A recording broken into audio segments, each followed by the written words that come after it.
Flashes. I'm getting... I know I was kidnapped the night my father died, but I could never see. It was Menendez. Did he kill my father? Okay, look, you know Woods raised me after my father died, right? But Woods always told me it was just some nut who did it, some drifter.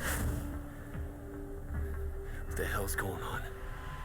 David Section Mason, the protagonist of Call of Duty Black Ops 2, represents one of the most compelling yet underappreciated characters in the franchise's history. As the son of Alex Mason, the original Black Ops protagonist, Section had the unique opportunity to bridge the gap between the old generation of Call of Duty and the new. His character was primed to inherit the legacy of his father while also carving out his own identity in the evolving narrative of the Black Ops series. What makes David Mason stand out is his emotional depth and relatability. His journey is not just about fighting battles. It's about dealing with the weight of his father's troubled past, his strained relationship with Frank Woods, and the responsibilities of leading his men in a dark future. This blend of personal and professional stakes gave Section a level of complexity that we rarely see in Call of Duty, especially in its protagonists, who are often defined more by their actions and their internal struggles. His story could have delved deeper into the themes of legacy, duty, and identity, especially as he grappled with the burden of living up to his father's immense reputation. Unfortunately, Section's potential was never fully realized. His story ends with Black Ops 2, and he is barely ever referenced in later entries in the series. His absence felt like a missed opportunity for me, especially considering how well his character could have tied into the larger Black Ops universe and Call of Duty. Rather than building on the strong foundation laid by his character arc, the series shifted focus to other storylines, other characters, other games, leaving Section as an afterthought. His legacy, and you could say by extension the legacy of Alex Mason, feels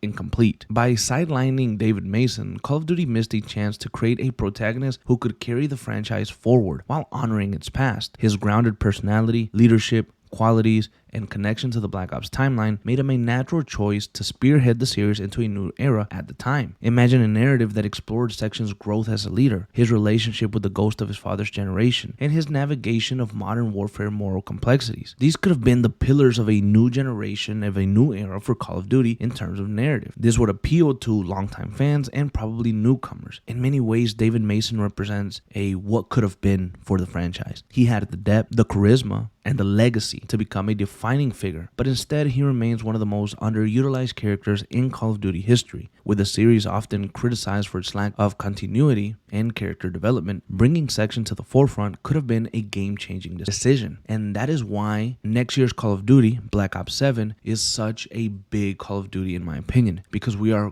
going back to David Mason for the first time in over 10 years, as David Mason faces a new threat in 2030. What that threat is, what he will do, and how he will handle it, we have no idea. But revisiting David Mason makes me think of the phrase, maybe better late than never.